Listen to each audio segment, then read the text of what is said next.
Pirms apmēram 20 gadiem es dzirdēju kādu stāstu par zēnu, kas auga bērnu namā. Man nav zināma šī bērna nonākšanas stāsts šādā iestādē, bet bija zināms tas, ka viņš redzēja un dzirdēja, vēroja to, kā gadu no gada, dienām ejot, bērniņi, kuri auga kopā ar viņu tajā vietā, drīz pēc tam devās, kā viņam to teica, uz savām jaunajām mājām. Gāja gadi, un viņš pie sevis domāja, kāpēc viņam iet citi garām, kāpēc pieaugušie, kas atnāk un izvēlās citus bērnus, viņu it kā neredz. Taču gadiem ejot, bija kāda ģimene, kas tomēr pamanīja viņu un izrādīja interesi par šī puisēna dzīvi.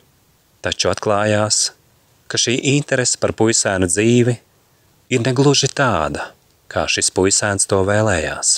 Šie pieaugušie nāca un runāja ar iestādes vadību un kādā brīdī arī ar pašu puisēnu un sacīja: mazo zēnu, mēs esam turīga ģimene, mums pieder daudz īpašumi. Mēs gribam tev dot labu izglītību, savas mājas, jaunas iespējas, un viņi minēja vēl un vēl.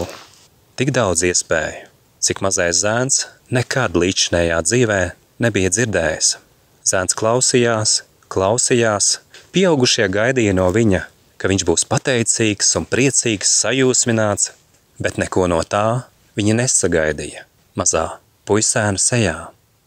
Notika, ka mazais zēns pat saskuma un apraudājās pēc tam, kad pieaugušie teica: vai tu nāksi pie mums? Mazais zēns atbildēja: vai tas ir viss, ko jūs varat man piedāvāt? Pieaugušie bija pārsteigti. Bija pārsteigti par mazā zēna šādu reakciju, bet mazais zēns sacīja: es tikai gribēju, ka kāds mani mīlētu.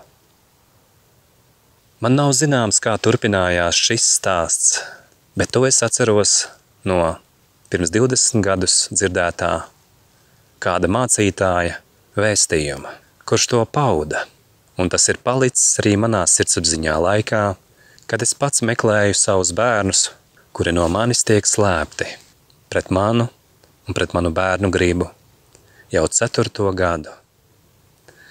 Ir dažādi dzīves stāsti, daudzi no tiem ir ļoti skaudri, un ir jautājums, arī man ir jautājums, kāpēc šai pasaulē ir tāda cietsirdība, ka vecākiem, kas mīl savus bērnus, traucē un liedz to dot saviem bērniem.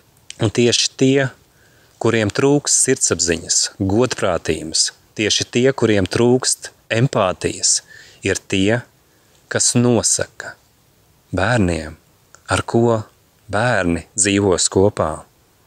Un bieži vien viņi tiek šķirti no sava tēva vai mātes, citos gadījumos pat no abiem. Kad es dzirdēju šo stāstu, kur jums pastāstīju par mazo puisēnu, es nekad dzīvē nespēju iedomāties to, ka reiz pats piedzīvošu šīs smagās sajūtas, kad es, tēvs, tētis, gribu saviem bērniem dot pašu labāko, un ar darbiem, un ar savu dzīvi, ka es viņus mīlu, un saprotu, ka viņi ir svešās mājās, kur viņiem ir jāsatiek citus, kas viņam ir uzspiesti, ne pēc manu pašu bērnu sirdsapziņas. Tādā pasaulē dzīvojam, kur bērni ilgojās pēc tā, lai viņus mīlētu, bet tā vietā viņiem dod uzspiestu mīlestību pēdiņās. Un tad brīnās, ka pēc tam, kad bērnam piedāvā un saka, ka tev būs tas, un apber dažkārt arī ar dāvanām un jaunām iespējām, brīnās par to, ka bērns jūtas pievilts, apmānīts un nesadzirdēts, jo bērns pasaka tiešā veidā, ka es gribētu, lai kāds mani mīlētu. To es zinu arī par saviem bērniem. Mani bērni to saņēma pārpilnībā, kad mēs vēl bijām Emīlijas pirmos 4 viņas dzīves gadus kopā, un Roberta vēl 6 gadu vecumā. Mani bērni to saņēma pārpilnībā, ka es par viņiem rūpējos, viņus mīlēju. Un es mīlu viņus, manus bērniņus, arī šajā situācijā.